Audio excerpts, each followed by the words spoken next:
Well, thank you everybody for being here today. I love seeing such a great turnout. Thank you to members of the press who are here, and to all my friends and supporters, interested people. Thank you all for coming to this fourth and final press conference.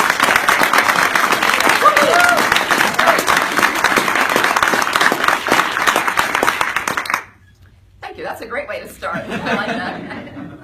Well, with the election just 5 days away, there's something that I would like to ask every voter who is tempted, just out of habit, to vote for the Republican incumbent, Mark Obenshain. Please consider this. In our conservative district, Mr. Obenshain has been trying to convince you that this contest between us is about liberal versus conservative. But that is not what this is about. This is about, will our politics be healthier, or will they stay sick? Here are 3 questions that you can help answer with your vote on November 3rd. First question, will your senator serve you or serve big money? Like when Mr. Obenshain helped give hundreds of millions of dollars to Dominion Power, money that rightfully belongs to average Virginians. The fossil fuel industry has been a major source of funding for political campaigns for Mr. Obenshain. So no surprise.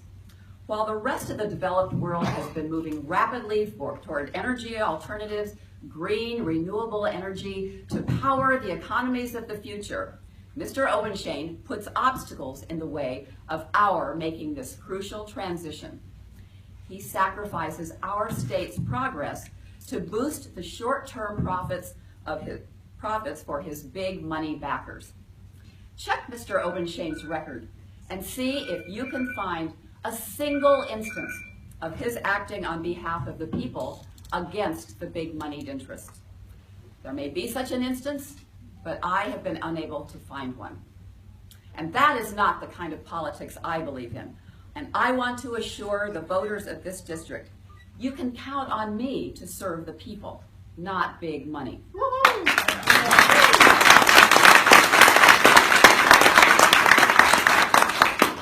And the second question, will our politics be about what is good for Virginia or about partisan warfare?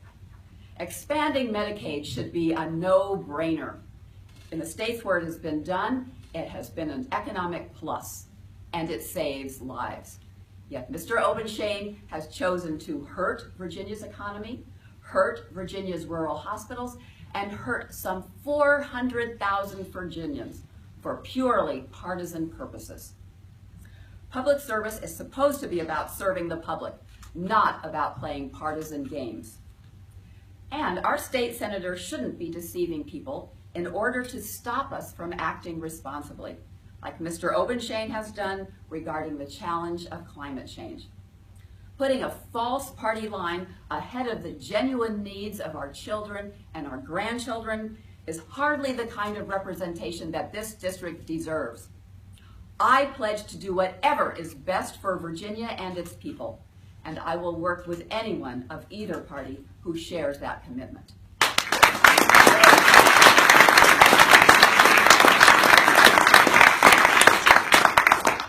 And I want to emphasize here that I am not criticizing Mr. Obenshain because I'm running against him.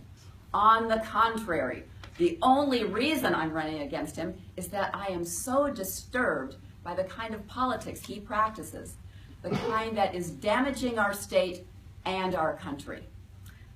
And third question, will our elected representatives tell us the truth, or will they try to con us?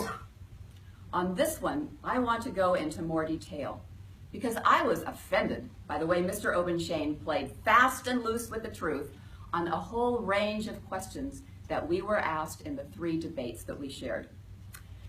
If these debates had been conducted with Pinocchio rules, there is no telling how long his nose would have gotten.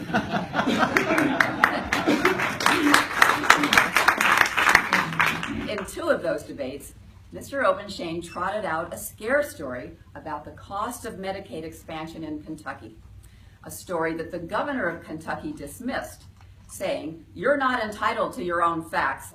The facts in Kentucky demonstrate that not only can states afford to expand Medicaid, but they cannot really afford not to.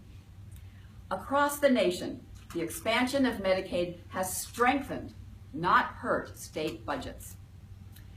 Mr. Obenshain tried to make voters think that the cost of Medicaid expansion should be their main concern, but that is bogus.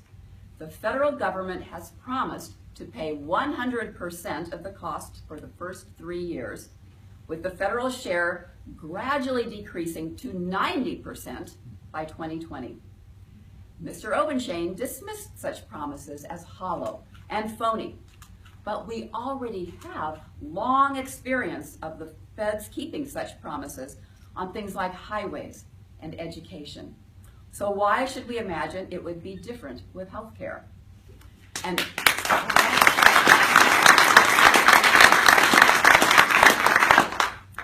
I challenge voters to make sense of what Mr. Obenshain said in our debates about gun rights. Whatever your position on gun laws, there is something troubling about how Mr. Obenshain talks about the issue.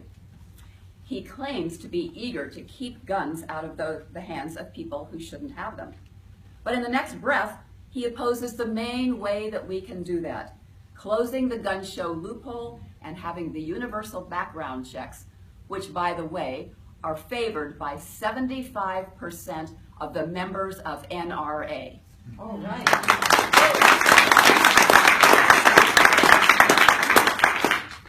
Mr. Obenshain contradicts himself in the same way on the problem of domestic abusers. Mr. Obenshain tells us that he's concerned about protecting women from domestic violence. But then he opposes measures to keep guns out of the hands of domestic abusers. Why? And a last example, in Woodstock 2 weeks ago, there came a question about the estate tax.